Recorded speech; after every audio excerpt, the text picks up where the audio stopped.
Good morning बच्चों। आज आपको पढ़ना है वर्ण तथा मात्राएं। सभी बच्चे इस पाठ को निकाल लेंगे, सामने रखेंगे और ध्यान देंगे। सबसे पहले वर्ण किसे कहते हैं? तो वर्ण उस मूलध्वनि को कहते हैं जिसका खंड या टुकड़ा नहीं हो सके। भाषा की सबसे छोटी इकाई होता है वर्ण, और वर्ण का न खंड हो सकता है न टुकड़ा हो सकता है। जैसे उदाहरण के तौर पर क, ख, ग, अ, आ इत्यादि, तो इसका टुकड़ा नहीं हो सकता है। अब वर्ण के भेद भी होते हैं। इससे पहले वर्णमाला के विषय में भी जान जाए।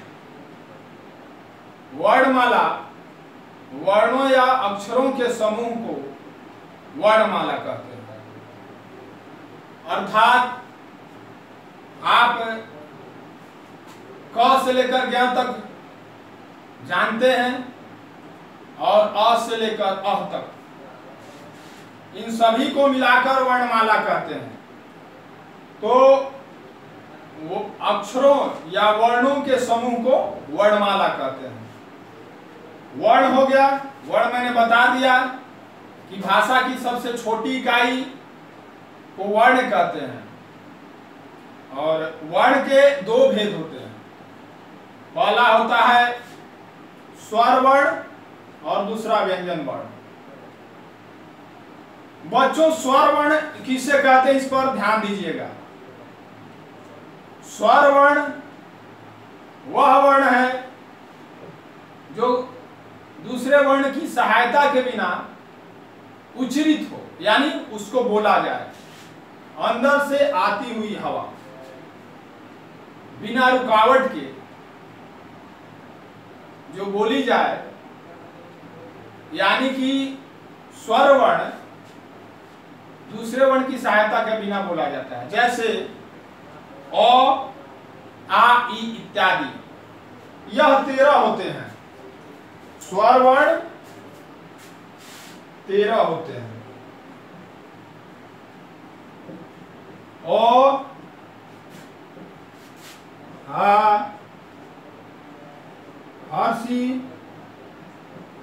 दीर्घी, हर्षु, दीर्घु, ए, ऐ, ओ, औ। तो इनकी संख्या 1 2 3 4 5 री, इनकी संख्या 13 होती है। स्वर वर्ण के भी 3 भेद होते हैं। ह्रस्व स्वर, दीर्घ स्वर, प्लुत स्वर। ह्रस्व स्वर किसे कहते हैं? तो जिनके उच्चारण में कम समय लगे उसको ह्रस्व स्वर कहते हैं। जैसे अ, ई, उ, री, ये 4 ह्रस्व स्वर हैं। दीर्घ स्वर, जिन स्वरों के उच्चारण में ह्रस्व स्वर से दुगना समय लगता है उसको दीर्घ स्वर कहते हैं। इनकी संख्या 7 होती है। तो अ, ई, उ, री को छोड़ दें तो बचेगा आ, दीर्घी, दीर्घऊ, ए, ऐ, ओ, औ। ये 7 होते हैं। प्लुत स्वर आमतौर पर इसका उच्चारण हिंदी भाषा में नहीं होता है, संस्कृत की भाषा में, या संस्कृत वाले कुछ शब्द ऐसे हैं उन्हीं में इनका उच्चारण होता है। तो इनके उच्चारण में ह्रस्व एवं दीर्घ स्वरों से तिगुना समय लगता है। जैसे हम ओम, इनको प्लुत स्वर भी कहते हैं। ओम जो है, इसमें जो ये आकार का है, तो इनका इसका उच्चारण तिगुना होगा ओ का, इसलिए प्राय संस्कृत के कुछ शब्द ऐसे हैं उसी में प्लुस स्वर का प्रयोग किया जाता है, तो इसको प्लुस स्वर कहते हैं।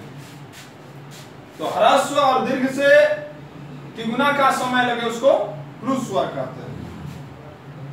तो ये तो स्वर हुआ, लेकिन अ याद करते समय उसमें अंग अह जैसे भी कुछ अक्षर हैं उनको क्या कहते हैं, तो अनुनासिक कहते हैं। जैसे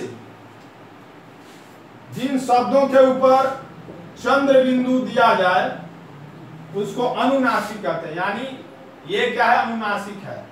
नाक और कान से इनका उच्चारण होगा, जैसे आंख, कान इत्यादि। अनुस्वार, तो इनका उच्चारण नाक से होगा, जैसे अंग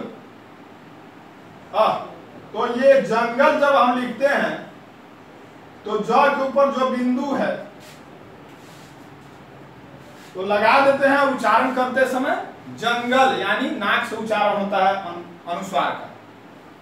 विसर्ग, अंत में अह उसका उच्चारण होता है, जैसे अतः चिन्ह होता है ये, अतः लिखेंगे अतः जोड़ के बाद अतः, तो ये अलग से हैं। इनको स्वर वर्ण के अंग के रूप में नहीं रखा गया, अलग अलग से इनको कहते हैं अनुनासिक। चंद्र बिंदु वाले शब्द या जिन शब्दों पे चंद्र बिंदु लगा हुआ, चंद्र बिंदु अनुनासिक होता है।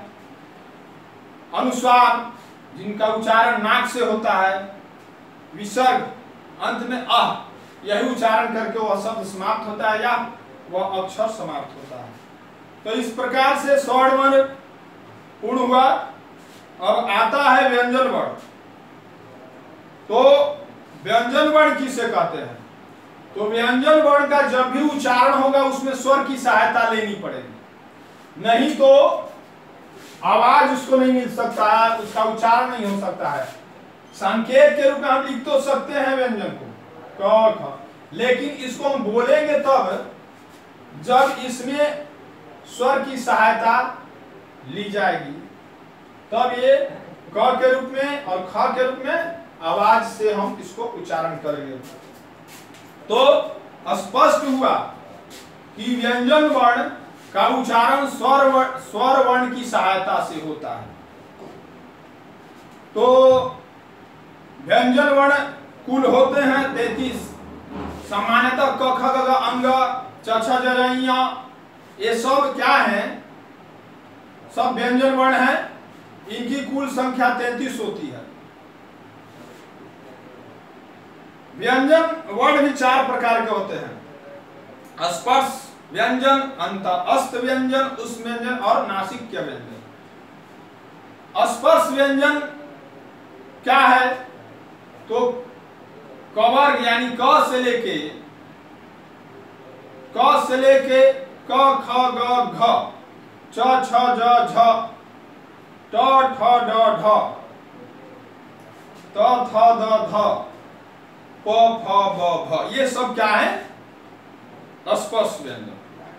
और अंतःस्थ व्यंजन क्या है, स्पर्श व्यंजन उसको कहते हैं कि जीभ का कहीं न कहीं स्पर्श होता है।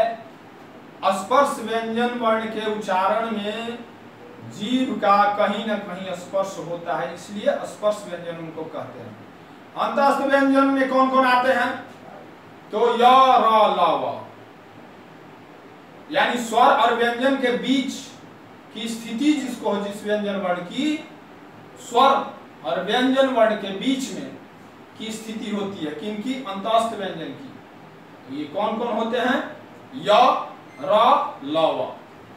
अब आता है उस व्यंजन, यानी उस मन उष्मा, बोलते समय कहीं न कहीं रगड़ से गर्मी पैदा हो, घर्षण हो और गर्मी जैसा हो, तो उस एक तरह की उष्मा, बोलते समय उष्मा पैदा होती है मुंह में। मुंह से ऐसे अक्षरों का उच्चारण करते समय एक तरह का उष्मा यानी ताप जैसा महसूस होता है, इसलिए ऐसे वर्ण को उस व्यंजन कहा जाता है। ए है तलाबे स, मूर्धन्य स, दंती स, ह। नासिक व्यंजन जो नाक से उच्चारण होता है, लेकिन प क ख ग घ से लेकर प फ ब म तक जो पांचों वर्ग का पांचवा अक्षर है वही क्या होता है, नासिक्य व्यंजन कहलाता है। समझ गए होंगे। अब आता है संयुक्त व्यंजन। तो संयुक्त व्यंजन क्या है? तो स्वर रहित व्यंजन और स्वर सहित व्यंजन, बिना स्वर के व्यंजन और फिर स्वर के साथ व्यंजन, दोनों अक्षरों का मेल होने के बाद उनका उच्चारण होता है, तो ऐसे व्यंजन संयुक्त व्यंजन कहलाते हैं। जैसे त्र, तो त्र का निर्माण हुआ, ये स्वर रहित हुए और ये स्वर सहित हुए, इसके बाद अ है, इसके बाद अ नहीं है। तो स्वर रहित व्यंजन और स्वर सहित व्यंजन जब मिलते हैं तो संयुक्त व्यंजन बनता है। द्वित्व व्यंजन, द्वित्व व्यंजन का मतलब है कि अपने ही समान ऐसे अक्षरों का निर्माण होता है, अपने ही समान वर्णों के साथ संयोग करने के बाद इसका निर्माण होता है। जैसे आधा च और पूरा च क्या होगा, इस तरह का होगा, इसको द्वित्व व्यंजन कहते हैं। कच्चा लिखते हैं ना, तो यहां पर ये दोनों जब मिल जाते हैं, दोनों समान व्यंजन मिल जाते हैं, तो द्वित्व वर्ण का निर्माण होता है।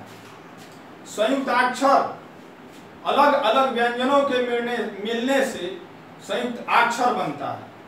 जैसे आधा क और य, आधा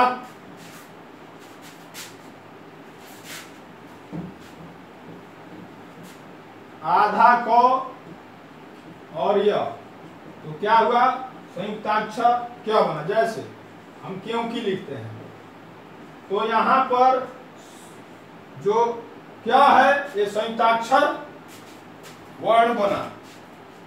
अब आता है मात्राएं। तो स्वर वर्ण का प्रयोग भाषा में अपने मूल रूप में भी होता है, लेकिन इन्हीं स्वरों का जब व्यंजन के साथ मेल करके शब्द बनाते हैं तो वह स्वर अपना रूप एक बदल देता है और व्यंजन के साथ संयुक्त होता है, वही चिन्ह मात्रा कहलाता है। जैसे या तो आप स्वर को इस तरह से आम लिखना है, तो यहां पर स्वर अपने मूल रूप में है, लेकिन जब काम लिखना है तो आ की मात्रा यहां पर आ जाती है और काम हो जाता है। तो यहां आ की मात्रा लगाने के बाद काम होता है, यानी व्यंजन में उसकी मात्रा लगती है, ऐसे वह अपने मूल रूप में भी प्रयुक्त होती है और उसके चिन्ह को जब प्रयोग करते हैं तो वह मात्रा हो जाती है।